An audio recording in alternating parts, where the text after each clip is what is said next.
Eta modaz ari garen etxe honetan gure saioan badakizu ezin izaten dugun gonbidatu. Gaur Urruti Xamar joan zait, baina bera ere deitu beharra genukan. Besteak beste, igandeko txapelketak zenbaterako eman digun, baina oraindik ere ertz batetik gaiari heldu gabe geunden. Modaren aldetik, ze beti ere oso komentatuak izaten dira bertsolariek eta erakusten dituzten lukak. Eta horren gainean seguru ere baduela zer esanik gure kolaboratzaileak Jokin Aierregaraik. Arratsaldeon Jokin. Arratsaldeon Urko, bai, ez nintzen bakarra izango, saiotik pasa eta finalaren inguruan hitz egin behar ez duena. Hori da. Aurten argazkia interesgarria bada modaren ikuspuntutik, alde batetik bertsolariek moda bertxotara ekarri dutelako eta beraiek kontziente izan gabe ere holtzara moda eraman dutelako, ez? Eta bueno, ikusi dugu azken urteetan argazkia aldatuz joan egin dela, baina aurtengoan nik esango nuke bereziki salto bat egon dela horrez, estetikan. Oso anitza izan da, estilo inguruan, eta uste dut bakoitza oso fidel edo oso zintzo izan dela bere burua denarekiko, ez? Finalera pentsatuta eraman dute zer jantzi behar zuten. Bai, ez da.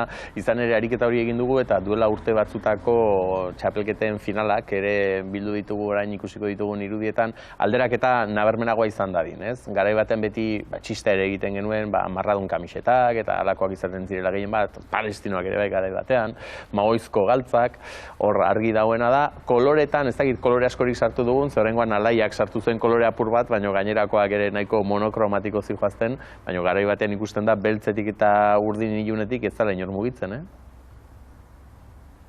Bueno, hori bada euskal gizartaren nahiko paleta ohikoa, ez, koloreena, baina egia da alaiak jarri zuela kolore gehien, baina garrantzitsuena da kasu honetan kolorea bertsoen bidez jarri hartzela. Orduan horrelako kasuetan ere kolore itzalietagoetara jotzeak badu zentzua, ez, protagonismoa hitzak eduki behar duenean eta ez norberak edo norberaren jazkerak. Gero aipatu behar da ere neguan egiten dela finala bete-betean eta kanpoan ere hotz egote horrekin horrek ere baldintzatzen duela, ez? Nolabait ere lukaren aukeraketa. Bai, eta gainera nik uste hotz kanpoan bakarrik ez, atentzioa deitu zidan zerbait bada, pasillotik berokia jantzita ikusi genituela, ez? Boxeolarien tankerako zerbait bizi izan genuen, ez? Bertxotan hasi baino lehenago, jakak kendu zutenan bertan holtzara igotzean, eta jertxeak, pasminak, eta egun osoan zehar ikusi genituen holtzan, ez? Bazuten, energia guztia bertxotan jartzeko, eta oztasun horretan, beraiek ondo berotu zuten beraien burua, jertxeekin eta. Gero asko aipatu dan kontu bat izan da, aspaldiko partez 3 emakume, batez 3 emakume genituela oholtza gainean, eta normalen gainera metasuna edo lotzen dugu gonarekin, soinekoekin, eta garbi geratu zen eduki aldetik ere horixe egin zigutelako, ez da, azkenean topiko eta prejuizio horiek albo batera utzi behar direla baita jantzitegian ere, eta guztiek galtzaren aldeko autua egin. Bai, simbolikoa izan da hori, ez? Parte-hartzaile guztiak, finalista guztiak galtza jantzita ikustea. Egia da, nik bai badaukala hor zalantza bat, ez? Zer gertatuko litzateke, Maialen eta Ametsen arteko bertsoietan Maialenek soinekoa edo gona jantzita izan balu, eta ez bakeroak, zerrekin sartuko ziren, ez? Agian jolas pixka bat gehiago emango luke, baina egia da niretzako indarra handia zuela irudi horrek, ez? Guztiak galtza jantzita ikusteak, eta gainera zer nolako galtzak, ze hori beste kontu bat bada. Eta nolakoak ziren, Jokin, nolakoak ziren?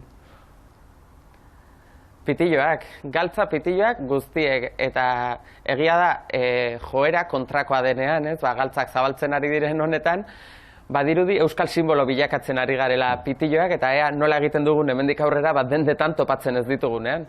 Dena den badakizu Jokin, konpetentzia ere atera zitzaizula igandean, ze bertsolari batek ere, zuk egin duzunaren antzekoa egin zuen, eta arek berriz publikoaren luka, arek alaxe aipatu zuen, ez da, Beñat Gaztelumendik oraintxe entzungo dugun bertso honetan.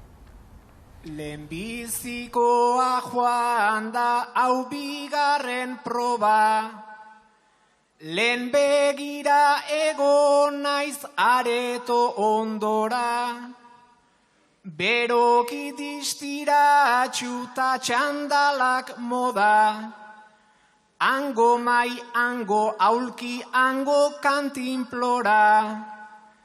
Dekatlon gure kontua berastuko da. Dekatlon gure kontua berastuko da. Kontua eta aldaketak Jokin, Dekatlon, Forum, Aralar, Kirolak edo dana dalakoak, hain nagusik.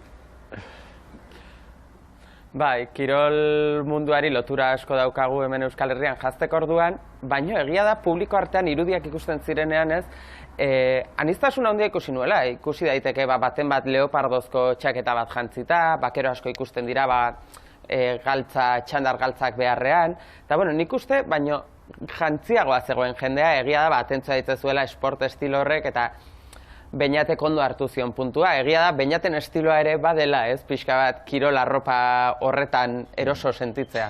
Bai, besteak zirikatzeko hoberena aurrena norberak bere burua zirikatzea izaten dela, ez da uste dut halako zerbait ere egin zuela Beñatek.